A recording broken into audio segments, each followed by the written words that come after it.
Welcome, Harry, to Diagon Alley. Welcome to Rivendell, Frodo Baggins. This is Travelers. Welcome to the Magic Kingdom. Welcome to Hotel Transylvania. Welcome to Jurassic Park.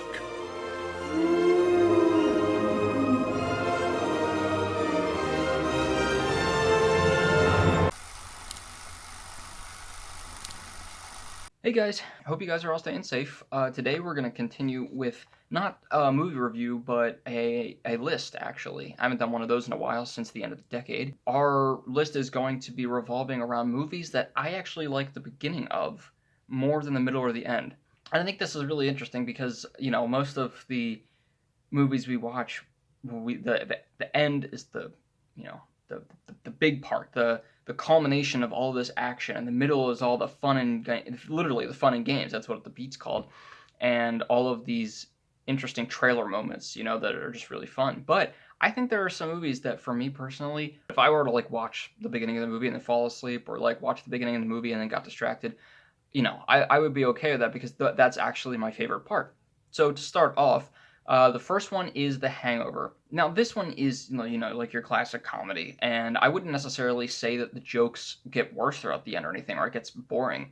Not by a long shot. It's actually one of my favorite, if not my favorite comedy. It actually carries out all the way through, and I don't get bored. However, the beginning still is the best part, just because of that excitement of what's to come, and all the setup, specifically the moment that they wake up with the hangover, and, you know, everything that they see that's happened and they have no idea what's going on.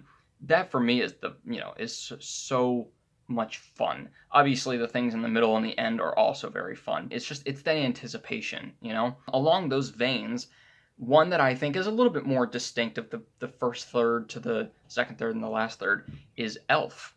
Another comedy that like I said, I think you can tell where it starts to be a little less funny and a little more about the characters and a little more heartwarming. I'm there for the comedy with Elf. I'm there for the jokes, for the funny parts that, you know, my family and I, we laugh at every year, even though we know it's coming. And the beginning for me is the funniest bit. I mean, there's a lot of parts in the middle, obviously, too, but definitely by the end, you can tell that there's not as many jokes. And so the beginning, while he's discovering who he is, and you have the whole, you know, he accidentally overhears that he's not really an elf, and he has that whole, like, dizzy moment, and he falls over. And just all of that, and him getting to New York City, and meeting his dad, and singing the song, all of that, for me, is the funniest part. Once James Caan takes him in, that's also very funny. There's a lot of good moments. But I think that getting there, and the acclimating, and, you know, working in gimbals, all of that is just super funny. And so I think that one for sure is one that the beginning, at least for me, is a lot more interesting. Going more into the less comedy, more of fantasy, or even just, you know, world building, the ones that I'm about to list are more because I like introduction of the world. The first one being Jurassic Park. Again, one that I love the whole movie, and I watch the whole movie all the time. I love it. This is one that I've always found I was so excited to watch when I was younger. And I would turn it on as a kid and start watching it. And then I'd start to, again, not to fall asleep, but, you know, just get really relaxed. And then I was like, okay, I'm ready to go to bed, you know, even though it's only been like 35 minutes. And that's just because I get so engrossed in the beginning of it with the introduction of the park, introduction of the characters, the dinosaurs. There's all these little moments that are just, I love them right back to back. And it's so satisfying, you know, like actually them seeing the dinosaurs, the little cartoon of how they were able to create the dinosaurs, all those little things of just this momentous occasion is really fun. But obviously, you know, later on you have the dinosaurs and the thrills, but the magic of being able to see the park and the wonder and getting to it is my favorite part. Speaking of magic, I think the one that for me is the most apparent is Harry Potter and the Sorcerer's Stone. Now, this is my second favorite Harry Potter. I will talk about that at some point in great depth. But for me, I love the beginning of the first one so much. And not to say that I don't love the second half of it, or, you know, the second 2/3. But I think it's very clear with this one specifically that there is a lot of interesting things in the beginning, and then it gets a little slow towards the middle and end. Basically, after the sorting ceremony, there's a couple good things, and then you have Quidditch, but then after that, you can tell it gets real slow. For me, up through the sorting ceremony specifically is so much fun. I never know how, but when I watch the beginning of this movie, it's always like I'm watching it for the first time. I don't know how that's possible. I've seen it about 3 billion times, but every time I watch it, it's like I'm watching it for the first time. That's just because there's so many interesting things, so many things that we're introduced to in that movie. You're introduced to Hagrid, and then to Diagon Alley, and in there you're introduced to Ollivanders and Gringotts. You're introduced to 9 3/4, then the Hogwarts Express, then Ron and Hermione, then the sorting ceremony, and Hogwarts itself. There's so many scenes of introduction and setup and anticipation that the magic itself is crammed in 40 minutes, and I love it.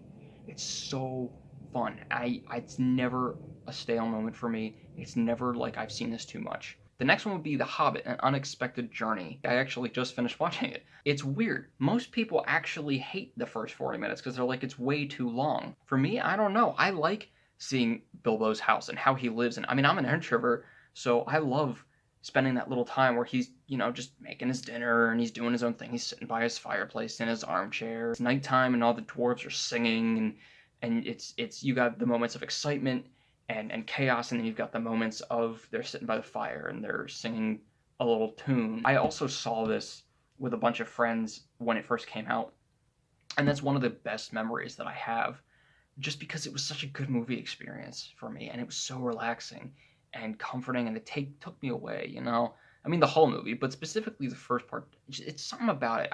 I can't put my finger on it, but it's just something about it, and that first 40 minutes really, I mean, literally 40 minutes are really, for me, just, I don't know, comforting.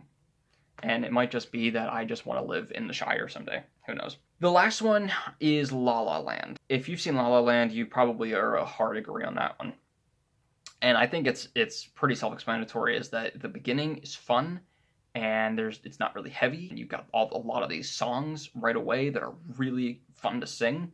And then 2/3 of the way through the movie, it gets really emotional and sad. I mean, it starts off right with Another Day of Sun, and then you have Someone in the Crowd, and then you have A Lovely Night, and just all the iconic moments of that movie are stuffed in the first 30 minutes. It's so much fun to sing all those songs back to back, and then it's sort of a little bit, I don't want to say a letdown, but it's sort of, you have to come down a little bit, because then a lot of the songs are slower, or they're more emotional. And while they're great, and I love the whole movie, the first third of it is really the most exciting and the most fun. Probably visually, too, for me, at least. La La Land, from what I've heard from a lot of people, they agree that they love the whole movie except for the end. And I'll do a think piece on La La Land at some point, because I have some thoughts about the ending and some opinions that other people might not also have. But overall, the beginning is still my favorite. So I think it's really interesting that there are definitely some movies that a lot of other people I know, they like beginnings of movies more than the middle or the end, which is the climax of the movie. And it's a really interesting concept, just because the end is supposed to be the exciting part, but sometimes, not that it fails, it's not as impactful as we would like it to be. Or even if it makes sense to the story, just the beginning was more interesting because we're setting up a world. We're being introduced and invited to all this wonder.